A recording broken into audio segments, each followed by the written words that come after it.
was trying to find a reason to tell you that I'm sorry. I've been lying all this while so that you share करने के लिए folder है वो किस जगह है। तो सबसे पहले मैं ब्राउज करता हूं, तो मेरे पास देखिए सी ड्राइव है, हाँ, और सी ड्राइव के अंदर मैं मेक अ न्यू फोल्डर से एक नया फोल्डर बनाने जा रहा हूं। क्लियर है? और मैं इसका नाम देता हूं test1। कोई प्रॉब्लम? Okay good.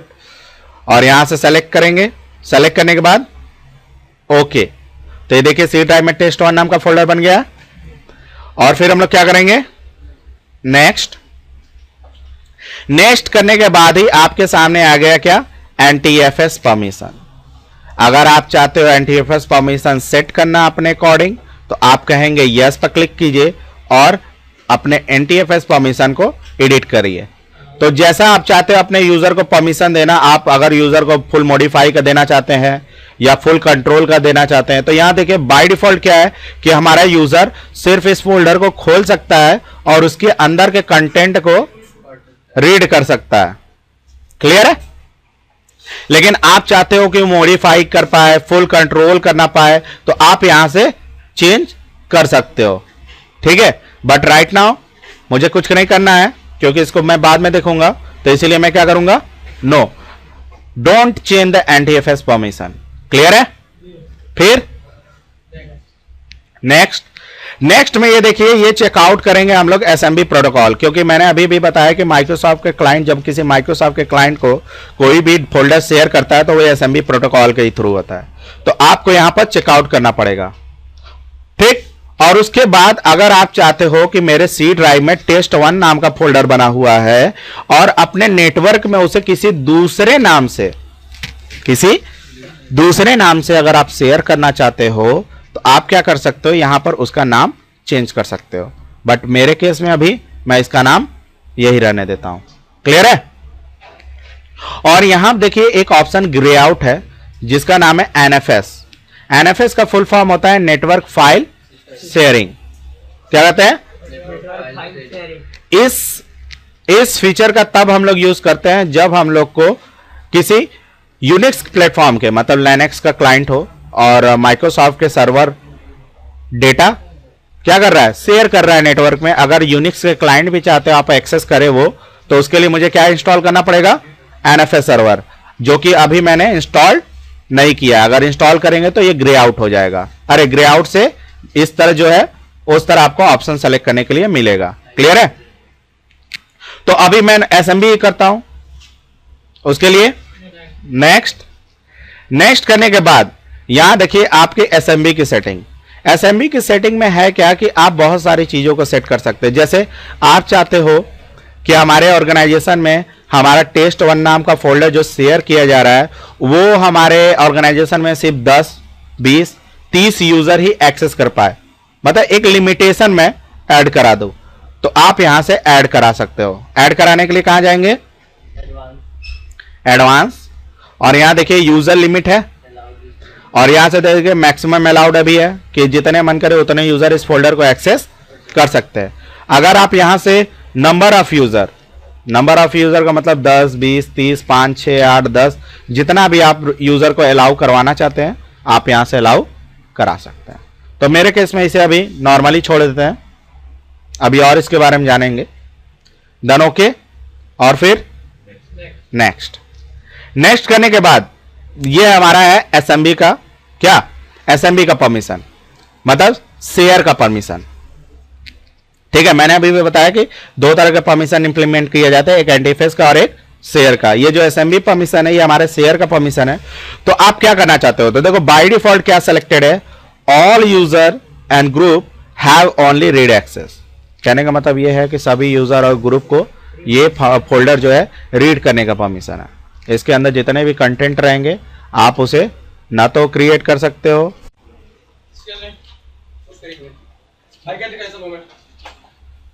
हम लोग इसका स्टेप तो लिख नहीं पाए। अरे लिखवाएंगे ना सर। तो बेटा आपके पास ये है ना, नहीं सर। तो देखिए यहाँ पर क्या है कि सबसे पहले all user and group have a read only access. कहने का मतलब अगर ये आप ऑप्शन सेलेक्ट करते हो शेयर परमिशन का, तो इसमें सभी यूजर और ग्रुप जो होंगे वो फाइल को क्या, ये फोल्डर को रीड कर पाएंगे सिर्फ। और यहां से देखिए दूसरा ऑप्शन कह रहा है administrator have a full control and all the user and group have only read access. अगर इस ऑप्शन का यूज करते हो तो जो एडमिनिस्ट्रेटर होगा जिसने फोल्डर को शेयर किया है उसको पूरा का पूरा परमिशन रहेगा, बट जो हमारे अदर के जो यूजर्स और ग्रुप है उनको कौन सा परमिशन रहेगा, रीड एक्सेस का। अगर आप तीसरे वाले ऑप्शन को सेलेक्ट करते हो तो यहां पर administrator have full control, all the user and group have only read access and write access. कहने का मतलब रीड राइट हमारे अदर के लिए रहेगा और एडमिनिस्ट्रेटर के लिए फुल रहेगा। अगर आप चाहते हो अपने अकॉर्डिंग अपना परमिशन लगाना अपने अकॉर्डिंग, तो आप यहां से परमिशन इंप्लीमेंट कर सकते हो। देखिए एवरीवन को क्या दे सकते हो, फुल कंट्रोल मतलब को-ऑनर, और ये हमारा चेंज मतलब कंट्रीब्यूटर, और रीड का रीडर। क्लियर है? तो क्या देना चाहते हो? हाँ, रीड चेंजेस दे देते हैं, अप्लाई और ओके। क्लियर है? और फिर उसके बाद नेक्स्ट, और यहां से अभी हम डीएफएस के बारे में बताएंगे, तो अभी डीएफएस तो हमें करना नहीं है, तो हम लोग इसके लिए क्या करेंगे, नेक्स्ट। और ये देखिए पूरा का पूरा रिव्यू कि कैसे कैसे फोल्डर हमारा क्या क्या परमिशन इंप्लीमेंट करके शेयर किया जा रहा है, और फिर क्रिएट। और ये देखिए हमारा क्या लिखा, you have successfully completed the provision shared folder wizard and close. तो ये देखिए हमारा एक फोल्डर शेयर हो गया हमारे नेटवर्क में। क्लियर है?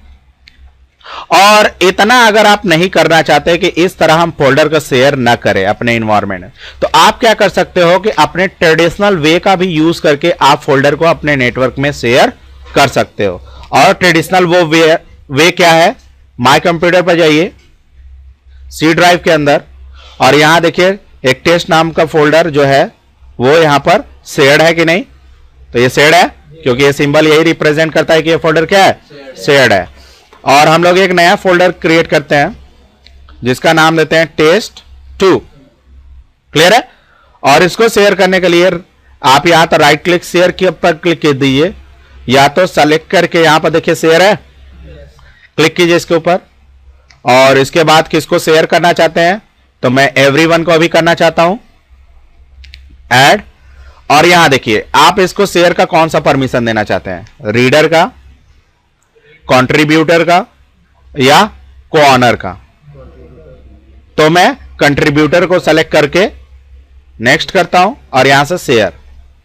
अगर इस फोल्डर को कोई भी व्यक्ति अगर हमारा क्लाइंट एक्सेस करना चाहता है तो उसको डबल स्लैश के साथ हमारे सर्वर का नेम या तो आईपी एड्रेस, नेम क्या है हमारा VNS-MEM1-2K8, या इसका आईपी एड्रेस जिसका आईपी एड्रेस है 192.168.10.253 और उसके फोल्डर का नाम।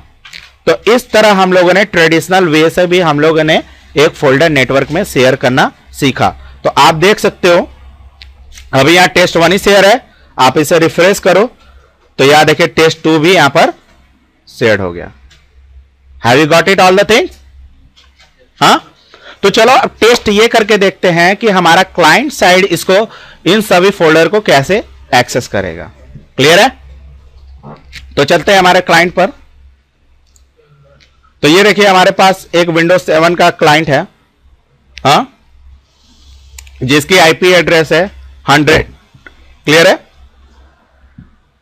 अगर ये हमारे सर्वर से रिलेटेड जो भी डेटा शेयर किए गए हैं अगर उनको एक्सेस करना चाहता है तो इसको क्या करना पड़ेगा कि स्टार्ट में जाकर या तो रन ओपन कर ले, या तो यहीं सर्च बॉक्स में डबल स्लैश के साथ जिस सर्वर ने फोल्डर को शेयर किया है उसका आईपी एड्रेस, तो या कंप्यूटर नेम। तो आईपी एड्रेस क्या मैंने बताया, 10 के रेंज में 253 और हिट एंटर। तो ये देखिए test1 एंड test2 शेड है। हाँ, चलो अब कि मैं नेम के थ्रू करता हूं तो उसका नाम क्या है, डबल स्लैश VNS-MEM1-2K8 और हिट एंटर। तो देखिए दोनों ही चीजें से एक्सेस हम लोग कर पा रहे हैं। अगर कोई भी क्लाइंट किसी भी फोल्डर में कुछ बनाना चाहता है तो हम लोगों ने जो परमिशन दिया होगा उसके अकॉर्डिंग वो काम कर सकता है। तो मैं यहां पर टेस्टिंग नाम का एक फोल्डर फाइल बना दिया और मैंने यहां पर कुछ लिख दिया, this is only for testing, और फिर इसको सेव करने के लिए मैं यहां पर सेव करता हूं। तो देखो ये सेव हो गया। हाँ, तो मतलब इस फोल्डर के अंदर इसको कौन सी परमिशन मिली हुई है, रीड राइट की। तो इस तरह हमारा यूजर कोई भी नेटवर्क में शेयर फोल्डर रहता है तो उसे क्या कर सकता है, एक्सेस कर सकता है। तो सेम काम हम लोग विंडोज 7 पर कर लिया। अब हम लोग सेम काम ये करके देखते हैं हमारे विंडोज के क्लाइंट पर। तो ये देखिए हमारे पास एक विंडोज का क्लाइंट है, अरे सॉरी एक्सपी का क्लाइंट है। तो इस पर हम लोग कैसे एक्सेस करते हैं, तो इस पर एक्सेस करने के लिए हमारे पास रन है। हाँ, तो रन मेनू पर जाइए, / या तो उस सर्वर की आईपी एड्रेस बताइए और हिट एंटर। तो ये देखिए यहां से शेयर्ड है 1 और 2, और अभी अभी 7 वाले क्लाइंट ने इसके अंदर एक फोल्डर और एक फाइल बनाई है। तो देखिए है, और इसके अंदर क्या लिखा हुआ है वो देख पा रहा है। अगर आप आईपी के थ्रू ना कर आप नेम के थ्रू यहां करना चाहते हैं तो वो भी आप कर सकते हैं। तो बस / और नेम क्या है, MEM1-2K8 और हिट एंटर। तो ये क्या कर रहा है, not accessible, you may be write permission network contact to administrator find out the network access controller. अच्छा, प्रॉब्लम क्रिएट कर रहा है क्योंकि वहां से एक ऑप्शन होता है नेटवर्क शेयर में जिसकी वजह से हमारा नेम के थ्रू भी क्या होता है, एक्सेस किया जाता है। वो ऑप्शन मेरा चेकआउट नहीं है। खैर अभी बता देता हूं कैसे उसको चेकआउट करके इनेबल करते हैं। क्लियर है, कहां गया वो मशीन, ये है मेंबर। तो चलो अब देखते हैं हम लोग कुछ और भी चीजों के बारे में। उसमें से है मैपिंग